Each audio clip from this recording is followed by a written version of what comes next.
இதில் வந்து ஷெல்டன் சொல்லி யூஎஸ்லேருந்து கேமராமேன் ஷெல்டன், அவருக்கு உதவியாளர் பிரபுதேவா, பிருந்தா மாஸ்டர் கொரியோகிராஃபி பார்த்து, அப்புறம் வந்து கெச்சான்னு சொல்லிட்டு ஹாங்காங்லேருந்து ஸ்டன் கொரியோகிராஃபர், இப்படின்னு பார்த்தீங்கன்னா பல தரப்பட்ட யுக்திகள் நிறைந்த அனுபவம் மிக்கவர்களை வைத்து இந்த படத்தை எடுத்திருக்காங்க. இங்கேயும் அந்த விதத்தில் எந்த ஒரு குறை வைக்கலை.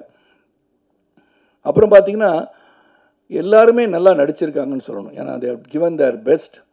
அந்த உழைப்பு வந்து மிக அதிகமாக கொடுக்கப்பட்டிருக்கின்ற படம். அந்த உழைப்புக்கு வெற்றி வரும்னு சொல்கிறோம். இந்த படம் இப்படி ஓடும், அப்படி ஓடும், இவ்வளோ வசூல் செய்யணும் சொல்ல தயாராக இல்லை.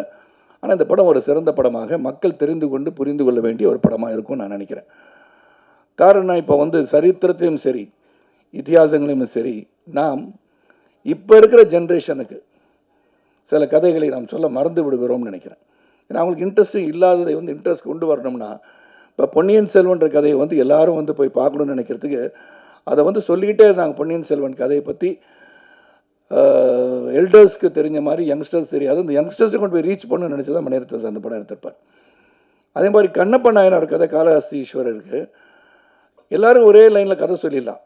வலது கண்ணில் வந்து ரத்தம் வந்தது, உடனே கண்ணை பிடிங்க வச்சார், அப்புறம் இடது கண்ணிலையும் வந்துடுச்சு, திருப்பி அது இன்னொரு காலை வந்து கட்டவரில் வச்சு இடம் தெரியாமல் போயிடக்கூடாதுன்னு வச்சு பண்ணார் அப்படின்னு அது ஒன்லைன் ஸ்டோரி. பட் விஷ்ணு ஒரு கோணத்தில் before becoming Kannappa, what was Kannappa, தின்னா என்னவாக இருந்தார், ஒரு வேடனாக இருந்தவர் எப்படி வந்து மாறி சிவபக்தரானார்ன்றது கதை.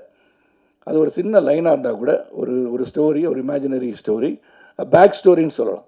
அது வந்து விஷ்ணுவோட கோணத்தில் ரொம்ப நாளாக விஷ்ணு வந்து ஆர்டினரியாக வந்து இது பண்ணல.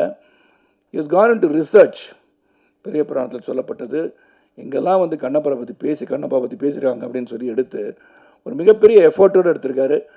அந்த எஃபர்ட்டுக்கு நிச்சயமாக வெற்றி வரணும்னு நினைக்கிறவனா.